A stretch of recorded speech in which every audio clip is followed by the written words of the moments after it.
we could sit across the table from each other if you like. Let's do that. All right.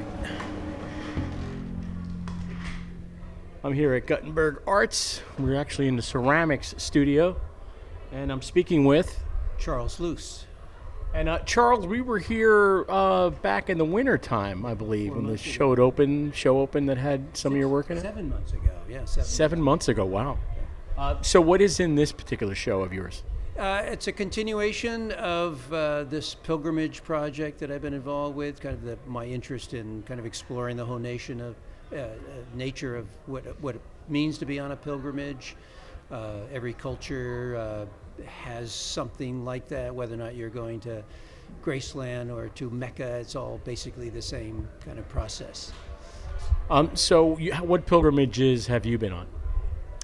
Gosh, I have not been. I've never been on a religious pilgrimage, but I have been on a cultural pilgrimage. For instance, going to Japan, or going to Europe, or those kinds of destinations. It's all about going to a destination, often with certain expectations you have, and I'm interested in the process between points, which is often more rewarding than even getting to the destination sometimes. This is kind of the journey, right? Yeah, it's all. We've heard that for how many years now? It's really about the journey. It's not about the destination. So we know that there are religious pilgrimages, obviously, that people make, but these are more of pilgrimages to find oneself. Those kind of pilgrimages. How would you describe them? I think even religious pilgrimages is all about finding oneself, finding one's relationship with the cosmos, with those unexplainable things that we are all struggling with to try to answer.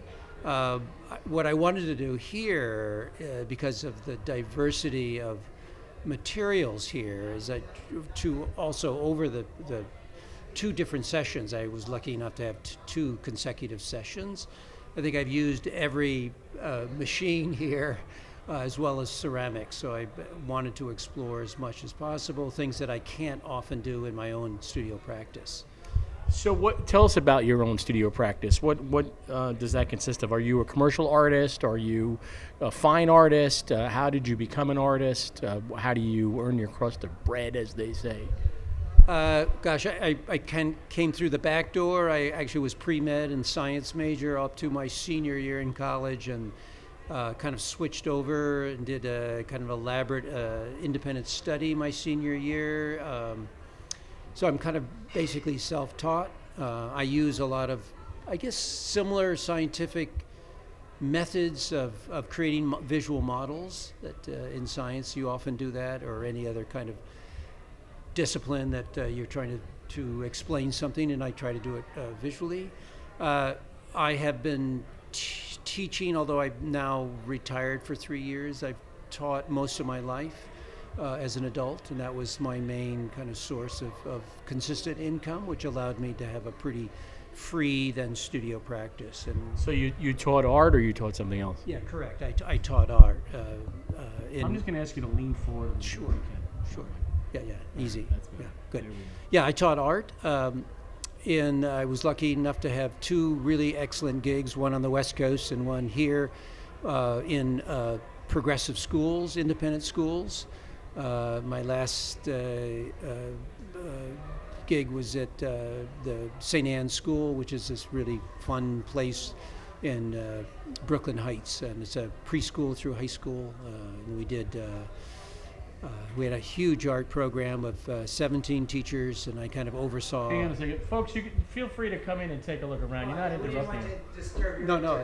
It's quite all right. We were just looking for a quieter spot. But this is an open house, so you should come in and look. All right? So that's that. So I did that. I kind of oversaw their art program. So St. Anne's does the theatrical productions as well, don't they? There.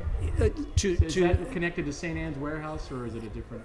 Yes and no. So St. Anne's School is next door to St. Anne's Church in Brooklyn Heights, and that whole theatrical performance element started in the church itself.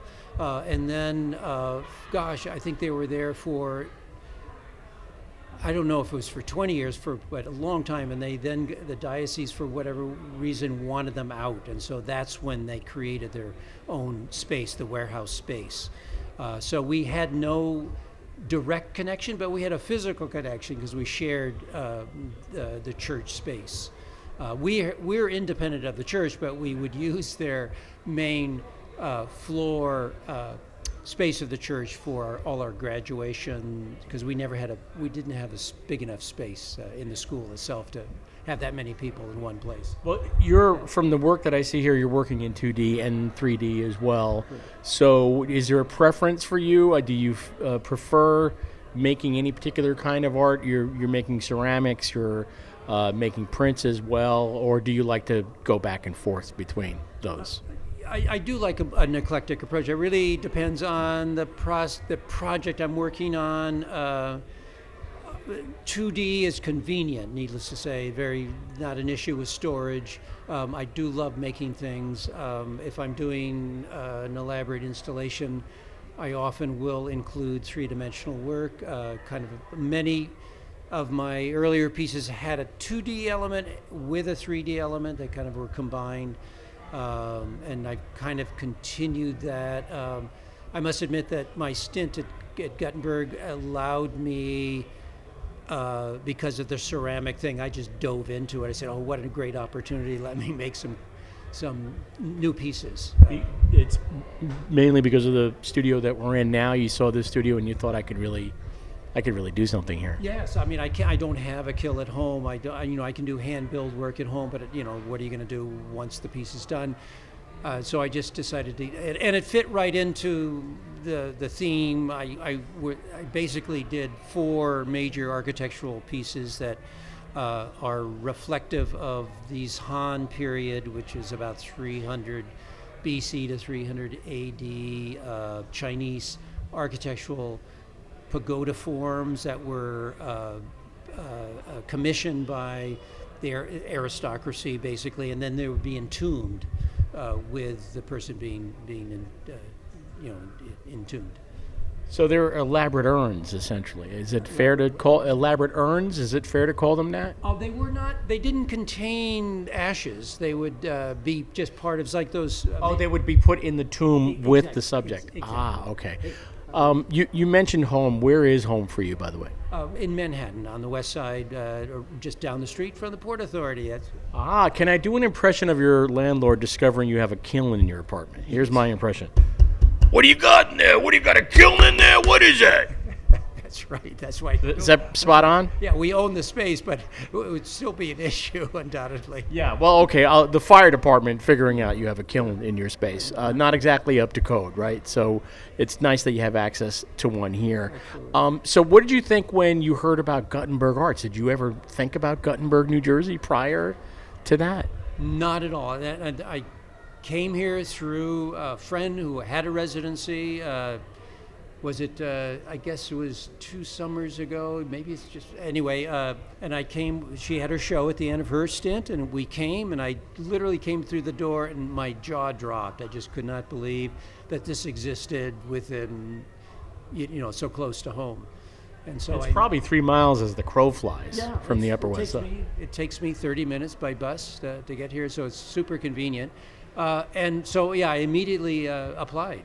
And I was lucky enough to get in on the first round, so it was sweet.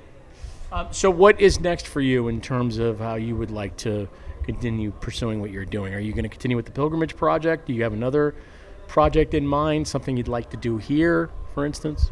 The project's been going on for about 2 years, and I kind of now have a good amount of work, so I'm beginning to shop it around for trying to have a space big enough to show the entire kind of presentation. How many pieces are there in total? Oh gosh, it really varies, but there's some very large tapestry fabric pieces, as well as other objects and clothing, and it's quite an elaborate narrative that I've created. Is it fair to call it Asian influenced, all of it, or is it? Yes. Is it? It is. Since I can remember, for some reason, I've always been attracted to non-Western art forms, and so yes, it definitely has a spirit from Asia. You feel it probably in the kind of imagery that I use, but I try to not make it so specific so it can't be appreciated by people who might not be aware of Asian work, but certainly the motivation behind the idea is more universal in terms of a pilgrimage. Does that raise any issues of the phrase these days is cultural appropriation? I mean, I start thinking about all the things artists wouldn't be allowed to do or wouldn't be encouraged to do if there was someone standing over their shoulder saying, that's cultural appropriation.